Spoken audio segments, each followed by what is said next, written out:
Forgive them, Father, for they know not what they do.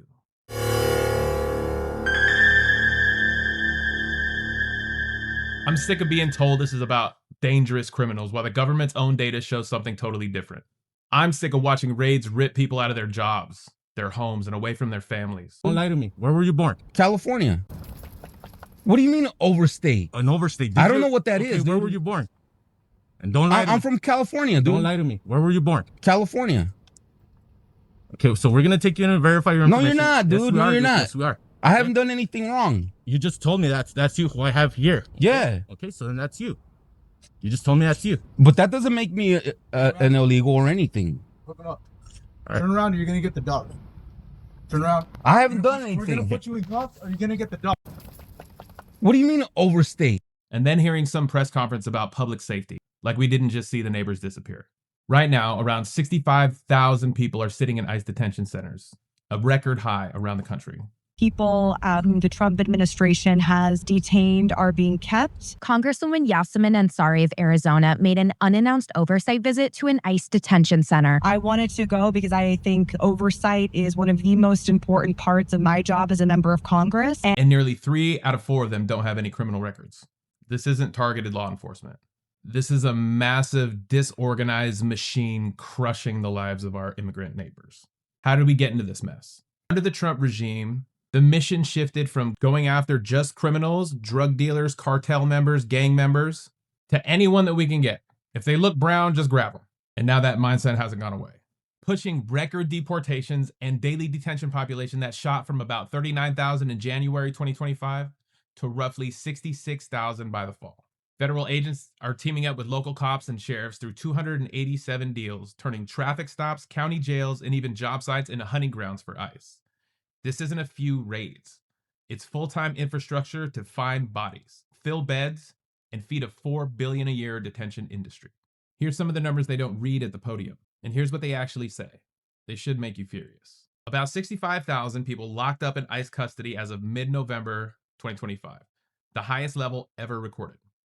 Roughly 73% of them, 0 criminal convictions. None. An analysis of arrest and detention data this year shows arrests of people with no convictions exploded by well over 500%. That is ridiculous. 500%. That's how much it went up compared to the start of the year. While the share of the detainees with convictions dropped by half. That means more and more people without a criminal record are being detained in these ICE centers. If you built a system where most of the people inside haven't been convicted of a crime, don't insult us by calling it a criminal crackdown. And this is happening in our states, not just at the border. And it's not just border towns. This is happening everywhere throughout the United States, all of them. In fact, Texas is now the epicenter with over 17,000 people in ICE detention by itself. Louisiana holds more than 8,000, California nearly 6,000, which is surprising. There's more in Louisiana than there is in California, with Florida and Georgia locking up thousands more. These are county jails and private prisons in the middle of regular communities, quietly converted into immigration warehouses. And on top of that, more than 180,000 people are under ICE alternatives to detention. Ankle monitors, tracking apps, constant check-ins, basically surveillance. And criminal aliens is just a talking point at this point. That's all they use it for. And it gets thrown around like it explains everything. It doesn't. Researchers digging into ICE's own data keep finding the same thing. Most people in detention either have no criminal record or just very minor stuff. Traffic issues, low-level charges, or purely immigration-related offenses. A recent fact check using track data showed that about 72 to 74% of people in ICE detention had no criminal conviction, and only a tiny fraction had violent convictions. So when all the politicians get up on TV and on their social media and say, we're only going after the criminals, they're full of shit. And all they're doing is fear our communities. Because it gets repeated by you and shared on social media. All the immigrants are coming in. Ah! Get out of here. And here's the part that should scare every one of us. Just how sloppy these guys are on the community. You've seen the videos. Some of these guys don't look like they graduated middle school. This video out of Alamosa, Colorado is unbelievable. This ICE coon just immediately pulls his weapon. There's a 1-month-old baby in the car, but he immediately pulls his weapon. What is he being pulled over for? They don't try to talk or de-escalate or explain what they want. They just go straight to breaking the window. This guy's not even wearing a shirt. There's a baby!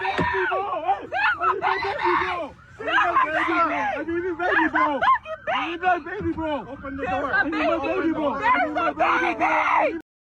And it is nice to see those videos where the citizens shut down the ICE operations.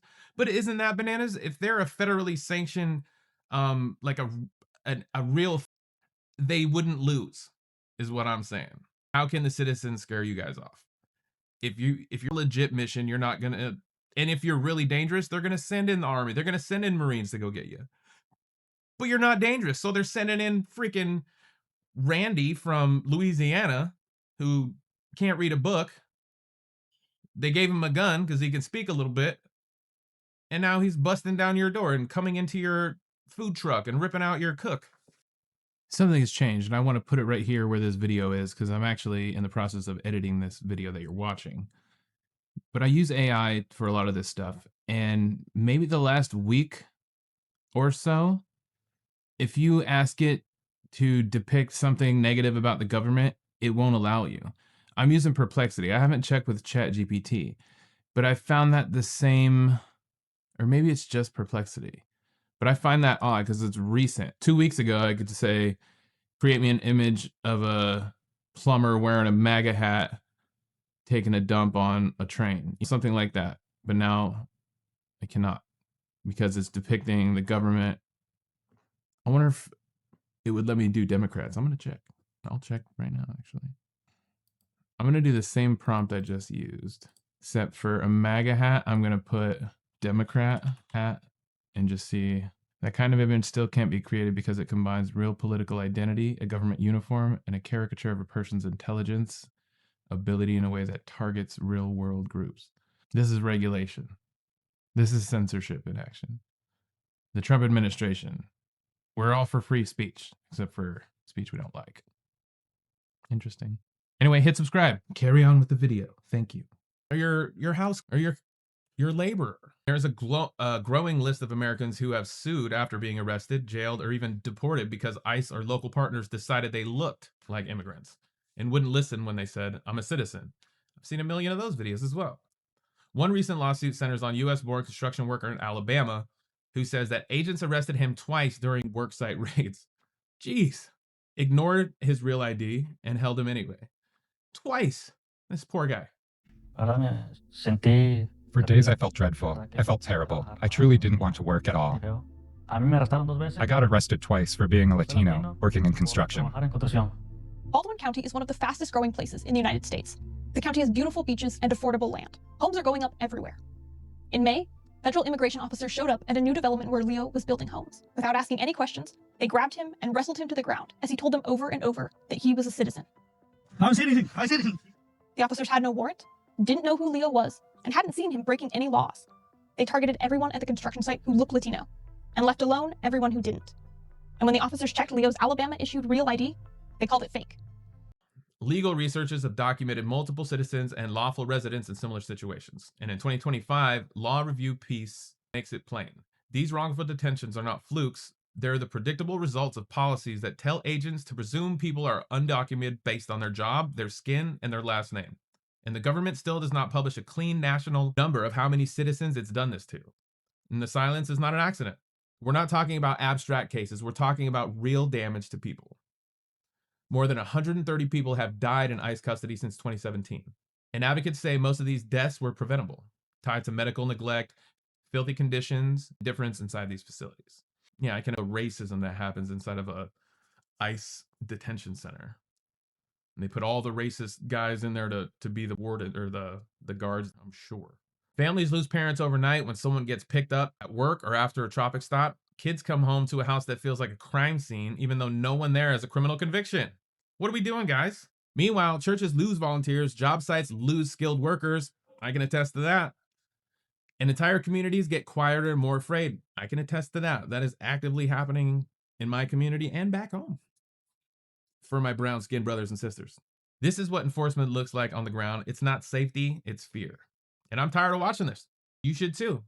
You're probably going to say, well, don't follow that stuff. Why don't you watch something nicer? Because it's at a point where I cannot ignore it anymore. And no one else, I mean, there's something about it, but not enough of us trying to speak up for these people. And it's not just this. Actually, we'll stick to this for this video. So some of us are sick of this, sick of being lied to with sanitized language while record numbers of people are locked up in our names, sick of watching a system that can't even reliably tell a citizen from a non-citizen, but somehow has the power to cage both. If this machine can take a dad with no record out of a factory in Texas, it can take your coworker in North Carolina. If it can ignore a US-born citizen holding a real ID, it can ignore your ass too. Here's what needs to happen next, and this is where you come in. Stop swallowing these buzzwords. When you hear criminal aliens, ask how many of them actually have convictions. Because if you're going to paint them as a criminal just when you hear those words, that's how they win. In high detention states, Texas, Louisiana, California, Georgia, Florida, demand that your counties reveal their ICE contracts. Support the local groups tracking this and helping families fight back, because they're often the only line between someone you know and a one-way trip out of the country. And we're losing workers, we're losing neighbors, we are losing our church families. If we keep pretending this is normal, law and order, we're going to lose a lot more than that. Hit subscribe. We'll see you on the next one.